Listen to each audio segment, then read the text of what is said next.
être aimable. On dit toujours des écrivains, c'est pas la peine.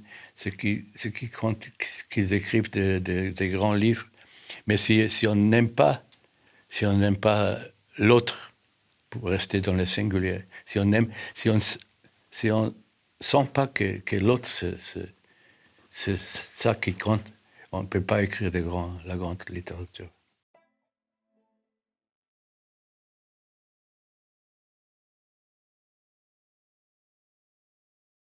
Poslednjih 30 godina živi u Šavilu, mirnom pariskom predgrađu, udaljenom 15 kilometara od centra francuske prestonice.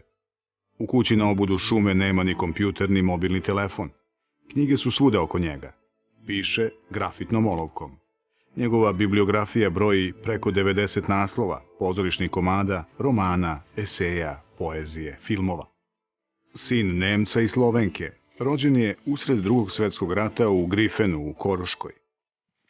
Do 6. godine živeo je u Berlinu, školovao se u Grifenu, Tanzenbergu i Klagenfurtu, u Gracu studirao prava, a u književni svet uleteo poput meteora. Sa 24 godine objavio je prvi roman, Stršljeni, napisao komad Psovanje publike, a zatim i Kaspara, bacio rukavicu u lice nemačkom književnom establishmentu i izveo prevrat na evropskoj pozorišnoj sceni. Sa 30 godina iza sebe ima romane Golmanov strah od penala, Kratko pismo za dugo rastajanje i Užas praznine, nekoliko velikih drama i zbirki poezije kao i 3 filma, opus koji mu već tada donosi status jednog od najboljih i najsamosvojnijih evropskih autora. Jer niko nije pisao kao Peter Handke, linijom najvećeg otpora.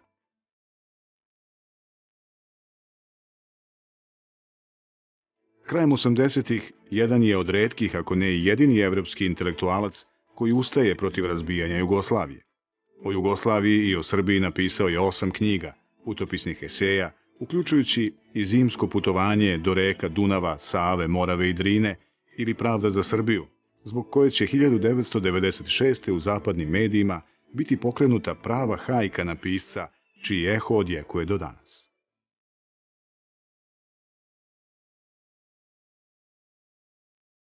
Jugoslovenskim temama bavio se između ostalih i u delima Pitajući u suzama o bombardovanju SR Jugoslavije, Moja godina u ničijoj uvali, Moravska noć, Vožnje čunom ili komad za film o ratu. Za svoj opus dobio je sve nagrade koje jedan pisac može da dobije, sve do one najveće, Nobelove nagrade za književnost, koja mu je dodeljena nekoliko dana nakon njegovog 77. rođendana, 10. decembra 2019. godine.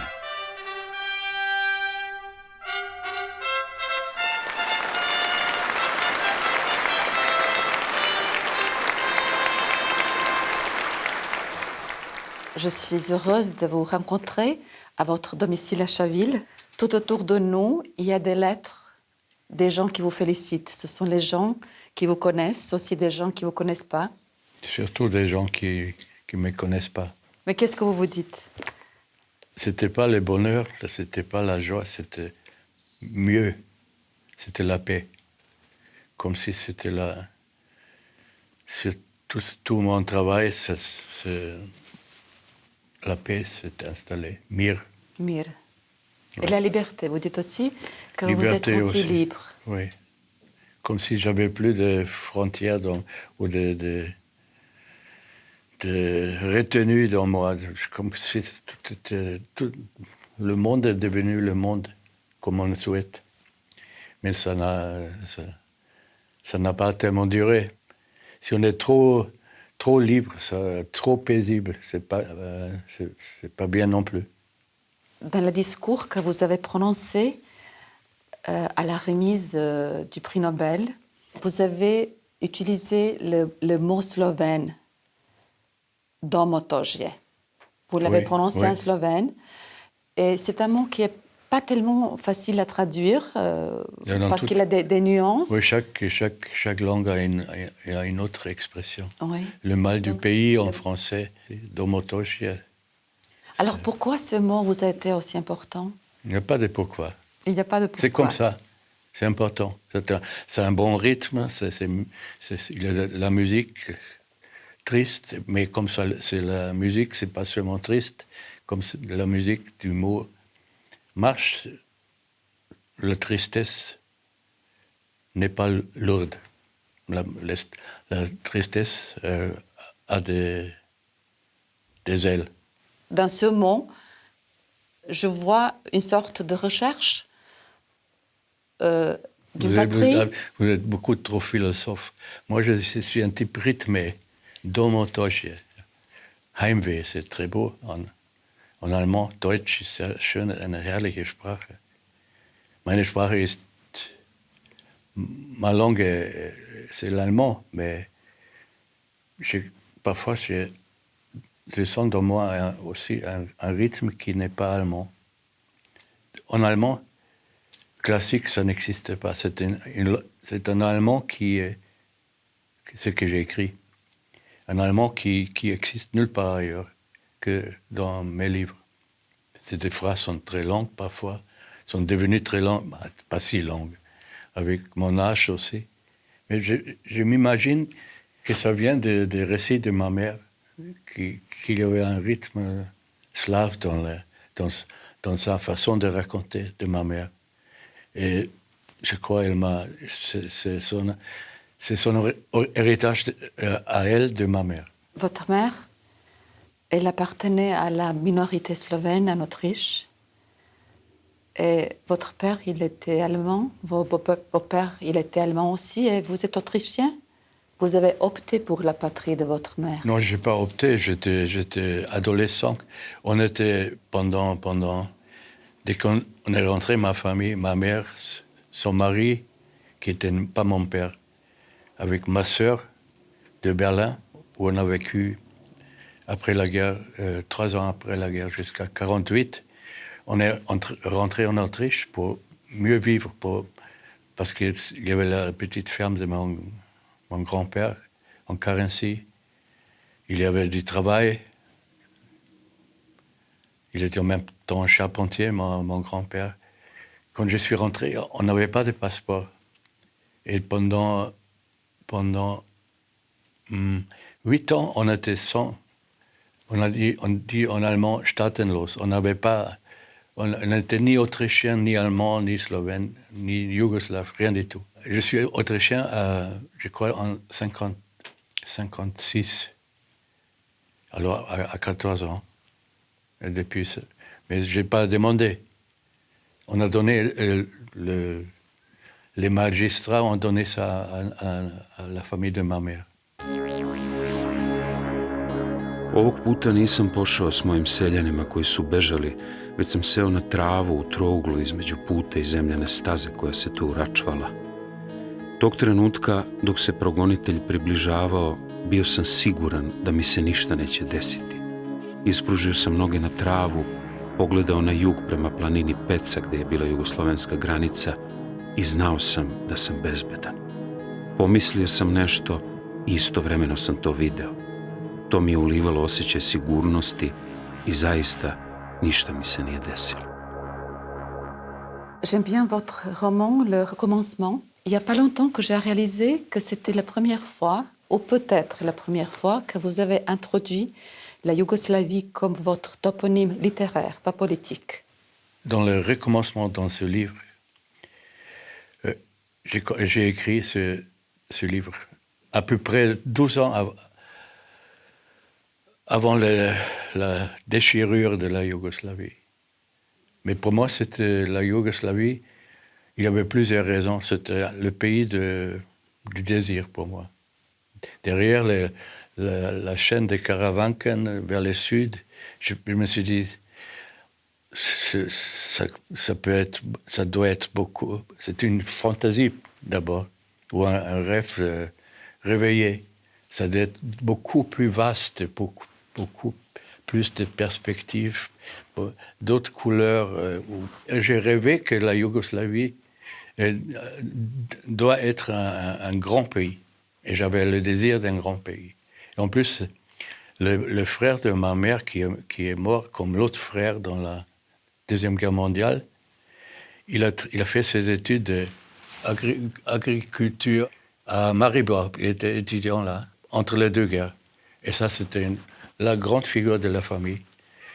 Et il y a plusieurs petits éléments qui ont installé dans moi ce rêve réveillé de la Yougoslavie. 30 ans après, j'ai inventé que après avoir terminé mes études de lycéen, j'ai quitté la Carinthie pour découvrir la Yougoslavie. C'est ça, c'est complètement inventé. C'est une fiction. Oui, À la recherche du frère mort de ma mère. Oui, c'est une belle... Comme ça, j'ai découvert aussi, j'ai découvert le karst yougoslave, le Kras, au-dessus de Trieste, qui est resté pendant 20 ans, pour moi, le paradis sur la terre. Mais après, tout disparaît, c'est comme c'est la vie. Oui. Rien n'est là pour l'éternité, sauf si on trouve une forme, si on travaille la forme et le rythme et les images. C'est ça l'éternité pour moi. Alors, j'aime bien la scène où votre héros, il traverse la frontière entre Autriche et la Yougoslavie. Il passe le tunnel de Karavanke. Il voit un grand portrait du maréchal Tito. Il pense que le regard de Tito est si fort et si fixe qu'il lui dit « Je sais qui tu es ». Et le jeune Kobal, il dit « Mais moi, je ne sais pas qui je suis ». Oui. Alors, j'aime bien cette phrase parce que je pense que ça se rapporte aussi à vos d'autres héros. J'espère, oui. Mais ça fait partie de ce qu'on a appelé au XVIIIe siècle des romans de formation ou des récits de formation en allemand. Le Wilhelm Meister de Goethe, c'est un roman de Eichendorff. Mais c'est une tradition allemande. Un jeune héros qui ne sait pas qui il est, ce qu'il veut. Mais en même temps, ça peut être la plus belle précision. Ça peut devenir la plus prégnante peinture du monde. Des gens qui savent tout comme ils sont et ça arrive nulle part. Ça tue. D'abord, ça tue soi-même et ça tue après les autres ou à l'envers. Alors, ça veut dire que vous posez la même question à vous-même? Ah, bien sûr, oui. C'est toujours comme ça. Mais il y a plein d'autres qui savent très bien comment je suis. Comment je suis. Et là, je sais qu'ils... Et ça vous fâche? Là, je sais complètement idiot ce qu'ils disent. Moi, j'ai des opinions sur moi, mais sont idiotes mes opinions. Mais en comparaison aux opinions des autres, moi, je suis mieux, je me connais mieux. Je me définis mieux, même si je me trouve idiot, et je me critique, mes autocritiques sont beaucoup plus intéressantes que les critiques des autres. Ono što ja nisam glasačka stoka. Ono što nažalost nisam nažalost heroj, nisam nažalost milioner. Ono što hvala Bogu nisam hvala Bogu nikakav automat, nisam hvala Bogu neko s kim se može raditi šta se hoće. Ono što ja jesam, ja sam za. Ono što sam osim toga sam još uvek tu. Ono što sam takođe ponekad, ali s druge strane, ponekad sam takođe mišljenja da tako ne može dalje, ali s druge strane, ono što sam, to sam. Dans votre première période, c'est une période où il y a de l'angoisse, où il y a des cauchemars, de l'absurde. C'est lié surtout à l'angoisse du gardien de but devant le penalty et surtout au malheur indifférent, un livre que j'adore, qui est écrit après le suicide de votre mère. Dans cette période, vous étiez plutôt dans un monde intérieur. Ça ne veut pas dire que c'est déprimé, c'est la tristesse. Mon premier livre, c'est vraiment, ça s'appelle Les Frélons. Et ça, c'est clair, c'est très à l'intérieur, mais à l'intérieur, il y a des grandes images qui vont jusqu'à tous les horizons du monde. Déjà, quand j'avais 21 ans, sans ça, on ne peut pas commencer à écrire. Mais je n'ai pas osé de nommer des choses ou de nommer des sentiments. C'était très difficile pour moi de nommer. C'était comme un sacrilège, comme un tabou. J'ai commencé comme ça, avec un tabou. Tout était tabou. Mais quand même, j'écris contre les tabous. J'ai contourné les tabous. Mais je laisse sentir, peut-être, parfois, en vieillissant maintenant, peut-être c'est mieux de ne pas nommer les sentiments, mais de contourner les grands sentiments et faire sentir les grands sentiments qu'on a dans soi aux autres. Oui, parce que vous faites toujours ces détours. J'avais à cette période le livre sur ma mère, Le malheur indifférent, ça s'appelle en français, où je croyais avoir trouvé la solution de l'écriture, mais on ne trouve jamais. Il y a toujours une période où ça marche, mais après il faut la métamorphose. Ça arrive, mais c'est très douloureux la métamorphose. Aussi c'est pour un artiste, ou un peintre, pour un musicien. Si ça n'arrive pas dans la vie, il est foutu.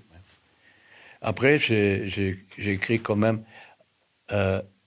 La courte lettre pour un long adieu. C'est le premier livre où on voit vraiment la joie de vivre on peut sentir la joie de vivre, le bonheur ou les cadeaux d'être en vie.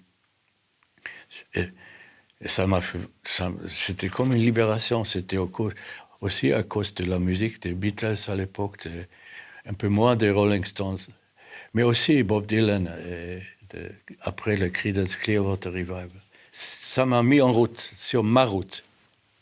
Oui, parce que vous partez toujours du monde intérieur pour aller au monde extérieur. Il n'y a pas de méthode. Et puis pour retourner à l'intérieur. Ma littérature est plutôt épique. J'ai un tempérament lyrique, mais j'ai jamais écrit vraiment des poèmes. Mon tempérament lyrique est dans l'épopée.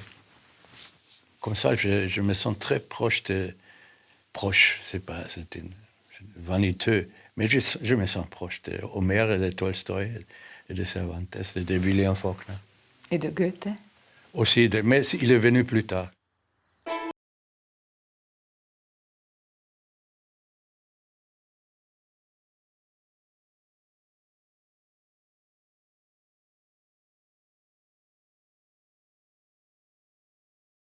C'est un jardin un peu sauvage à Chaville, mais très beau.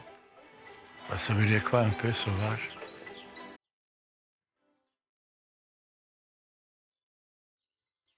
C'est l'automne, il y a plein de pluie, là. C'est comme le déluge. Le déluge. Il y a beaucoup de pommes, il y a des pommes partout. On a vu là-bas des coquillages. Ce sont des vrais coquillages. Ça date de 4 millions d'années. C'est sacré. C'est sacré. Alors je marche tous les matins, je fais des 100 pas. Mais c'est beau, hein?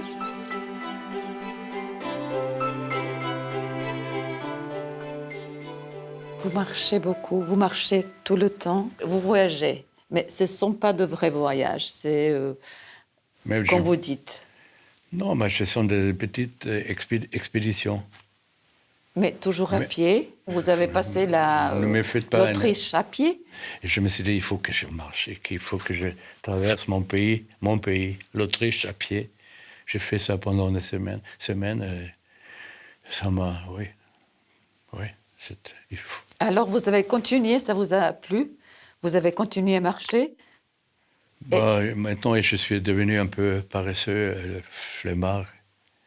Mais comme ici, il y a des forêts magnifiques ici, qui commencent déjà à Paris, qui font un grand arc jusqu'à Versailles.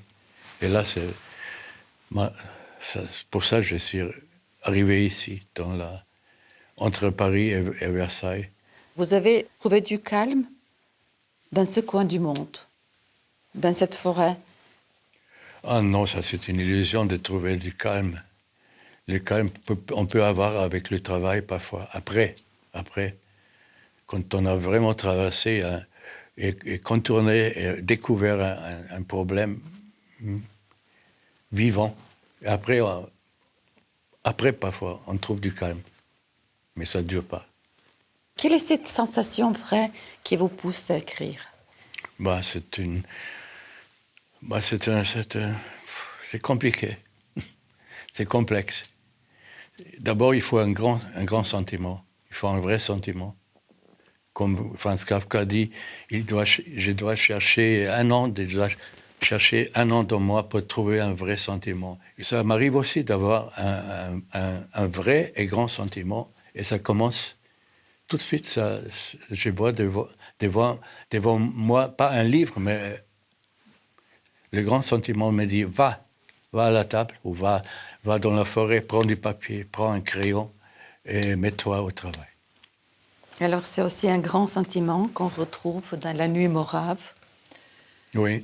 On y retrouve vos personnages précédents, Cobal et Koïchnik.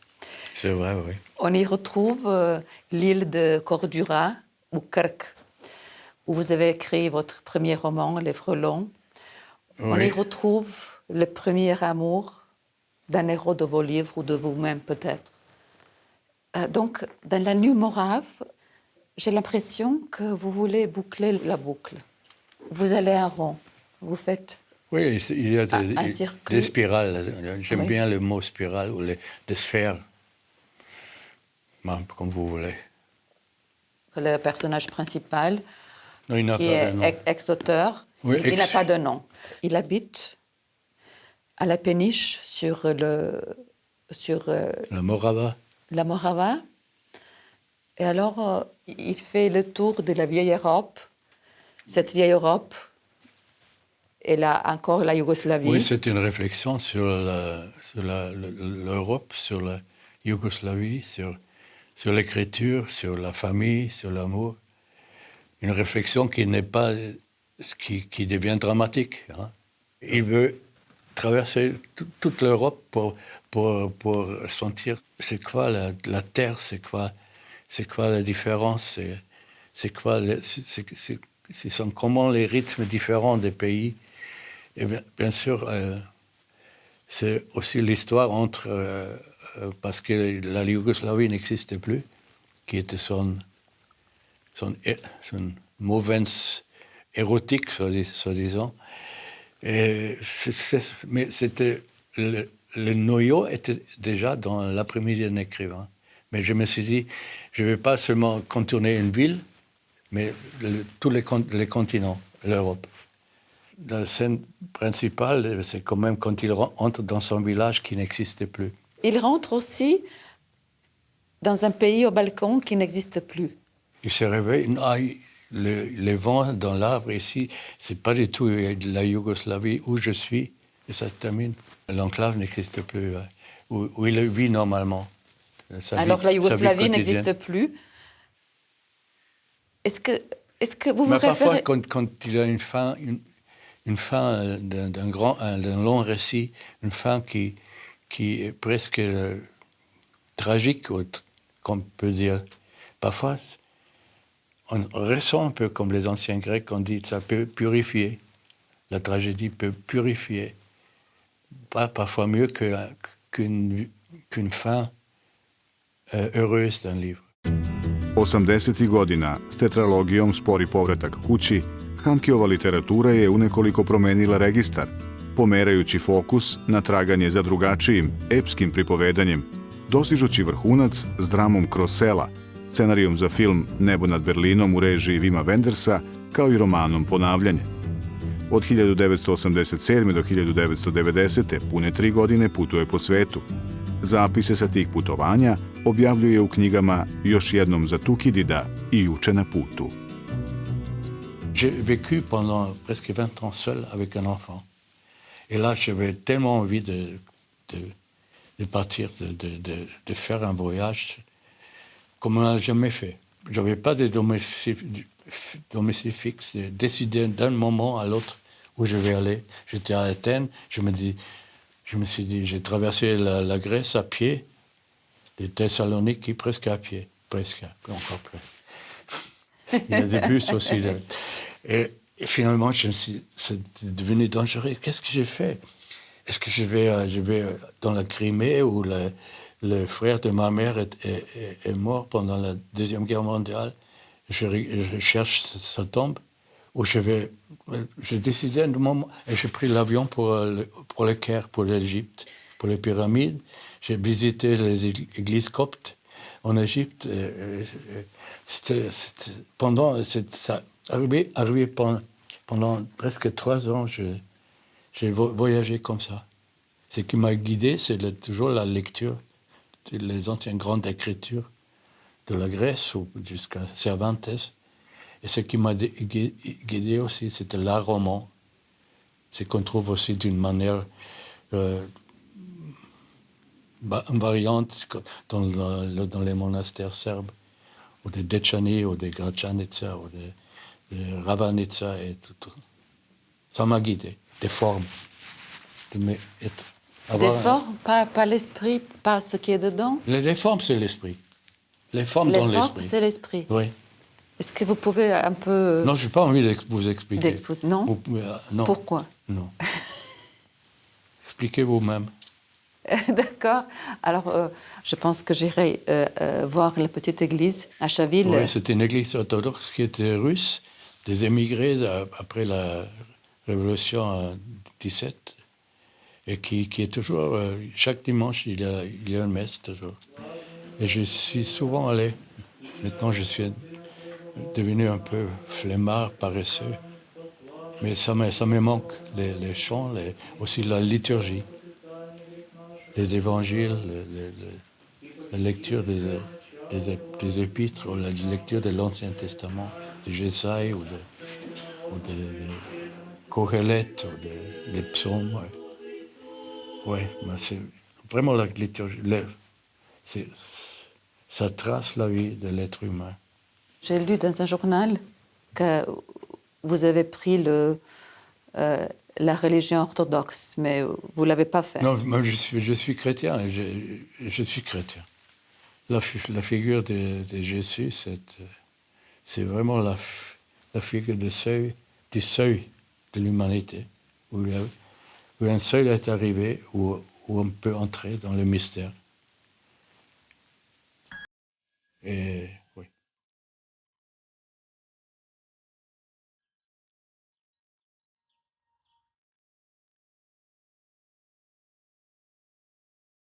C'est l'autoroute vers l'âme. C'est l'autoroute vers l'âme. Oui, vers les Esquimaux. Ah, mais c'est vers bon, les hein. Athabasques, vers les Sioux, vers les Apaches. Ouais. C'est comme les prêtres chez nous, les catholiques, quand ils lisent leur brevier le matin ou l'après-midi. Je ne sais pas s'ils font toujours ça. Ils font des 100 pas. Ils ont des petits sentiers comme ça. Ils marchent comme ça. Ils lisent. Comme ça, on marche comme ça? Oui, et en même temps, ils lisent. Mais on tourne pas. Oui, après, ça. Et après? Ils lisent. Ils lisent, ils regardent le ciel. Il y a une phrase là, ils regardent le ciel, ils regardent la terre. C'est comme ça. Ils se préparent pour travailler, pour aider les âmes humaines. Alors, vos héros, ils sont tous des solitaires. Mais j'ai l'impression que vous pensez que la solitude, c'est quelque chose qui ne dérange pas. C'est pas du tout la solitude, ils marchent, ils sont seuls. Ils sont seuls, ils marchent, ils errent. Parfois, quand on est seul, on est beaucoup en meilleure compagnie avec des autres. Mais est-ce que vous vous sentez plus seul? Il faut que des gens apprennent d'être seuls. C'est beaucoup plus fructueux pour l'humanité. Tous les politiciens doivent se retirer, pas dans un monastère, mais retirer quelque part. Je ne sais pas, pour jouer aux cartes, aux échecs avec eux-mêmes. Mais c'est complètement... aucun sens, tous ces politiciens qui sont toujours avec des autres. Oui, Pendant 3 semaines, ils vont dans un monastère, dans la Fruška Gora, ça ne suffit pas. C'est une idée intéressante. C'est pas tellement intéressant. Des hommes de politique dans un monastère, alors ça, c'est original. Non, mais qui disparaissent un peu. On les voit tous les matins, tous les soirs, on ne voit que des visages de ces crétins-là. On en a marre. On n'a pas besoin de voir Macron et tout. Ils se ressemblent en plus tous. Ils ont la même voix, le même rythme. C'est comme des zombies. Vreme povesti o velikom padu bilo je i ono o velikim i malim ratovima. Veliki se vode, a da im se i ne vidi kraj u, za nas ovdašnje, nas zapadnjake, trećim zemljama. A mali se pak vode tu kod nas, danonoćno. Drugačije, ubilački, a ni njima se ne vidi kraj. Građanski ratovi, besmislen. Oni kao da u svakom slučaju kod nas bivaju izazivani i bit će opet oživljeni. I oni bi tako, kao i oduvek građanski ratovi, mogli da budu ne mali, nego pre daleko veći i najjeziviji. Les grandes guerres se passent loin de l'Occident et les petites guerres se passent dans le voisinage, dites-vous. En allemand, il y a un mot pour les gens de le premier temps des êtres humains. On appelle ça Urhorde. Urhorde, c'était bien, presque bien en comparaison avec les gens d'aujourd'hui, beaucoup de gens. Pas tout. Mon Dieu, je crois à l'homme. Je crois aux gens. J'appelle des gens de nos ancêtres. Urhorde. Les gens, ces gens qui croient avoir un pouvoir, qui n'ont pas le vrai pouvoir. Je les appelle des Endhorde. C'est la horde finale. J'ai l'impression, quand je vois les médias, les gens qui rient à la télévision, rient sans arrêt pour rien, qui se déshabillent pour rien, qui disent être nus, de baiser. Pour le film, c'est une profession. Il faut être professionnel.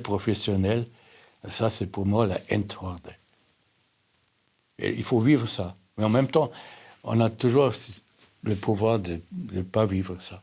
Être à l'écart sans être un érémite, sans avoir besoin de s'enfuir dans la forêt. On est là.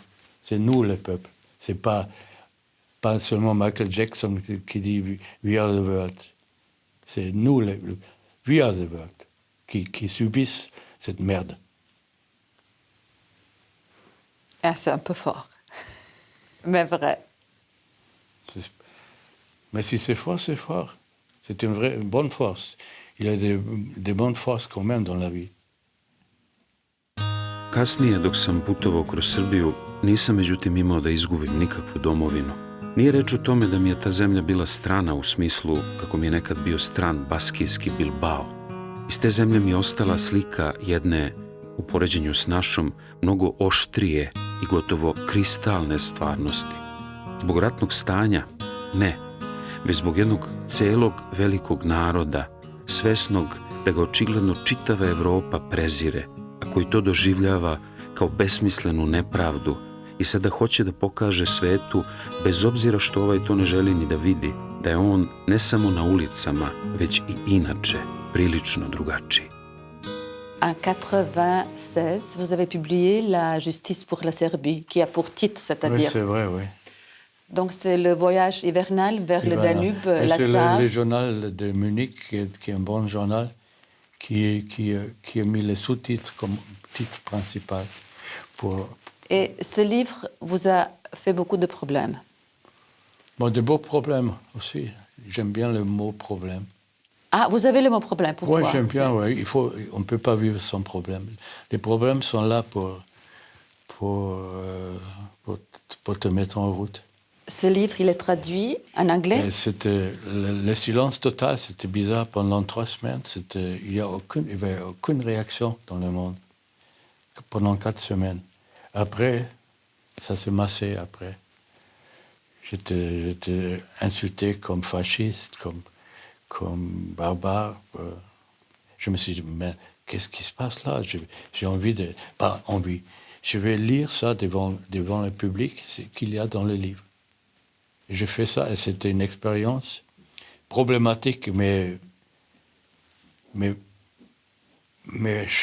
ça menait nulle part. Mais il y avait beaucoup de monde qui ont écouté. On parle toujours de la majorité silencieuse, comme si c'était une chose mauvaise. Mais là, en ce qui concerne moi et la Serbie, la Yougoslavie, il y avait une majorité silencieuse qui n'a rien dit et qui était avec ce que j'ai, pas avec moi. Moi, je n'existais pas. Mais avec les phrases, avec les rythmes, avec les images que j'ai mis sur le papier. Et je suis toujours convaincu que c'est comme ça. Il y a plein de gens qui trouvent tellement dégoûtant ce que les médias ont fait avec ce que j'ai écrit, qu'ils ne trouvent pas le besoin de réagir. Mais ils sont avec ce que j'ai écrit. Maintenant, avec ce prix Nobel... Donc le prix Nobel a fait revivre toute cette polémique. Alors, c'était... mais pas diabolisé. On a fait ce soi-disant besoin qui ne mérite pas le mot besoin pour chier sur ce texte noble que j'ai écrit sur le voyage hivernal. Et c'était traduit, malheureusement seulement la première partie, pas le supplément d'été où je raconte Srebrenica. Cet éditeur à New York de Viking Press, à lui, il a dit, il était devant moi, il était jeune, il a dit que je ne vais jamais oublier.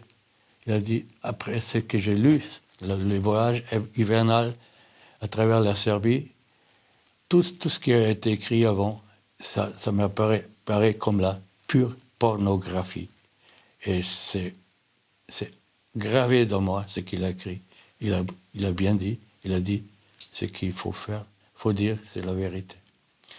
Et tout ce qui a continué à être écrit, c'est la pornographie. Sur ce problème, ce grand problème tragique des guerres et des agressions, de la séparation de la Yougoslavie. Presque tout, presque. Le mot presque, c'est très important. Je utilise sans arrêt le mot presque. Et je voulais dire... Mais vous avez une explication pourquoi tout s'est passé en Yougoslavie comme il s'est passé?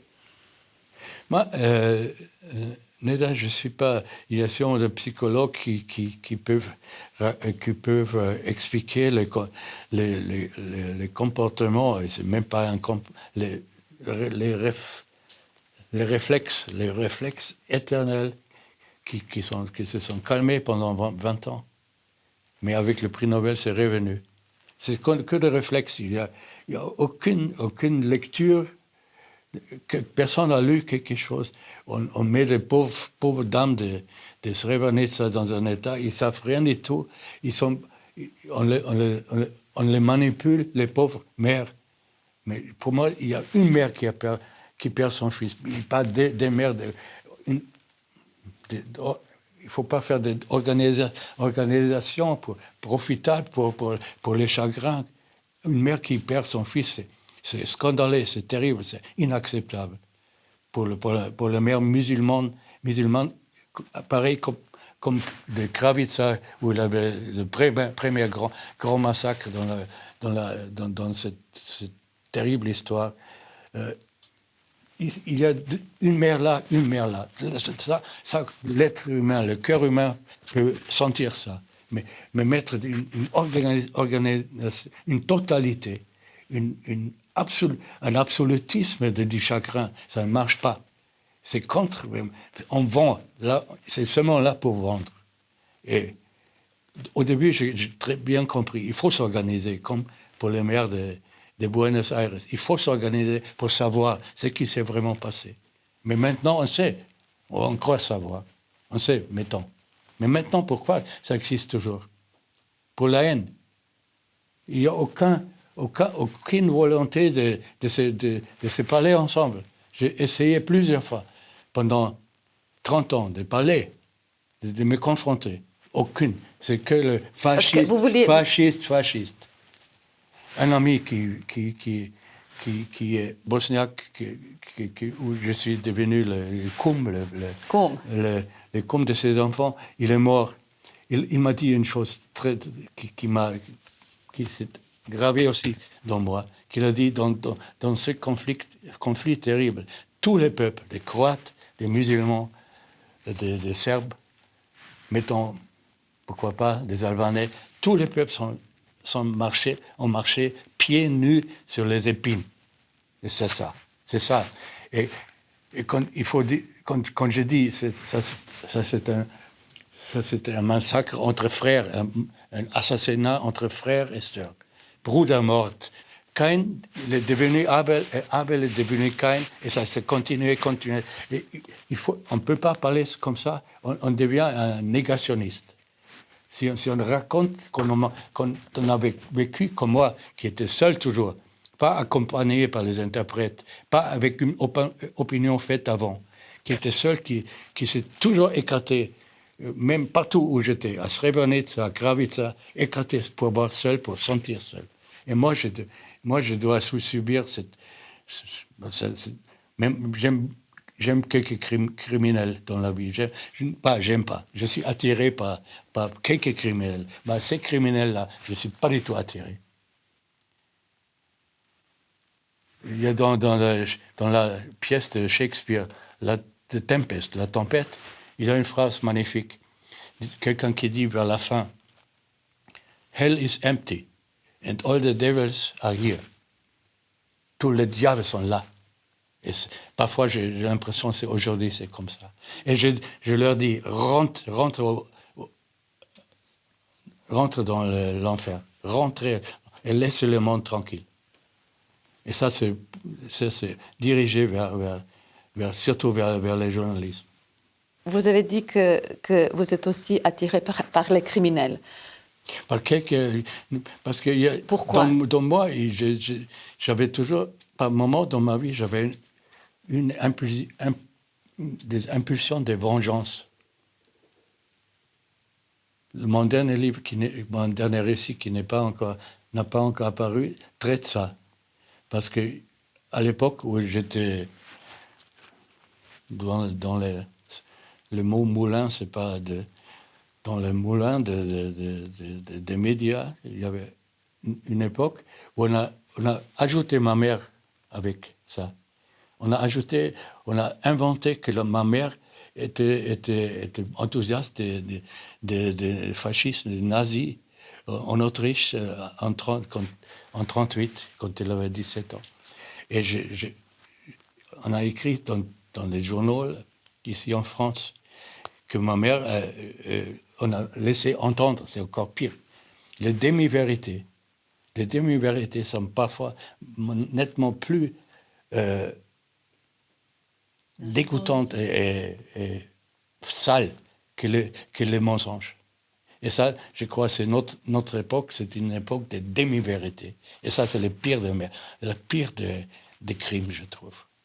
Des gens qui avec une petite vérité, ils gonflent sur une pseudo-vraie vérité. Alors, ils ont mis, à l'époque, c'était il y a 20 ans, quand la Comédie Française a annulé la mise en scène de mes pièces. Le voyage au pays sonore. Des journalistes, pas journalistes, des grands journaux en France ont mis ma mère dedans, dans les nazismes. C'est pas étonnant qu'il est comme ça, comme sa mère était déjà nazie. Alors je me suis dit, je vais tuer. Alors j'avais envie de tuer ces gens-là qui ont écrit ça. Mais je n'ai jamais rien fait. Comme je suis plein d'impulsions criminelles, mais je Je n'ai pas encore réalisé mes impulsions criminelles. Alors, je voulais dire, j'ai une espèce de sympathie pour quelques crimes. Sympathie. Sympathie, ça veut dire je peux sentir avec. Sympathie, c'est traduit du grec sympathos. Alors, j'ai écrit, maintenant, ce n'est pas encore publié, un récit qui traite de ça, un soi-disant moi se met en route pour 20 ans après, 25 ans, pour venger sa mère. Et cette vengeance, elle est très bizarre.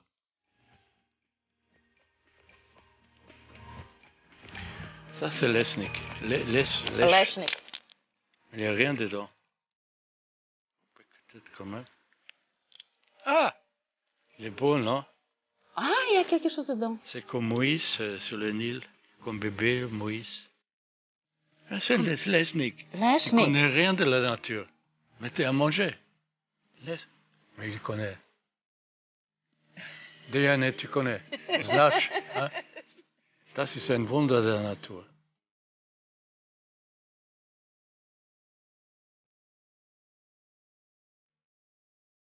Dans le discours que vous avez prononcé à Stockholm, vous avez évoqué une prière slovène et vous l'avez lu en slovène. Mon discours à Stockholm, je dis ça seulement pour donner le rythme du slovène. Ce qui m'a beaucoup influencé quand j'étais enfant. Je n'ai pas vraiment compris. Quand j'avais 6 ans, j'avais déjà oublié le slovène.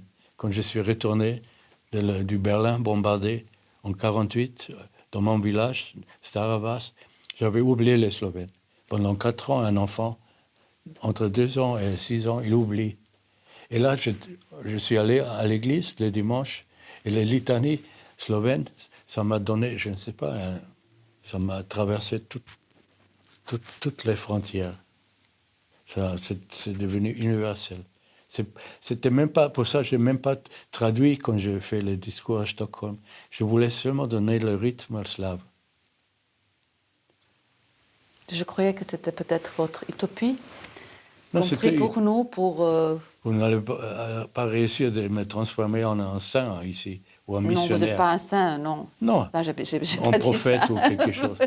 Non, je crois qu'il y a une poésie de Goethe, il dit « Propheten links, Propheten rechts, das Weltkind ». Pourquoi je monte in der Mitte. Parfois, je me vois comme ça, même si je suis vieux. Je me sens comme Weltkind, mais in der Mitte. C'est moi le milieu, pas les autres. C'est la littérature qui est le milieu, pas moi. Moi, je suis fragile aussi. Je suis comme ça et comme ça. Nerveux, très...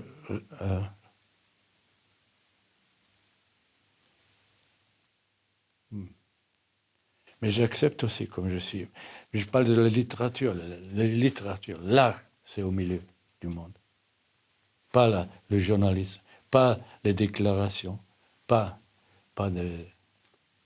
La littérature traverse le monde de alpha jusqu'à l'oméga. C'est ça. Et ça va rester comme ça. Je crois à la littérature. Sinon pičko materina. Bon, laku noć. Laku noć. Hvala, Petar. De nada. De nada. Hvala, Petar. Mnogo vam hvala. Hvala tebi.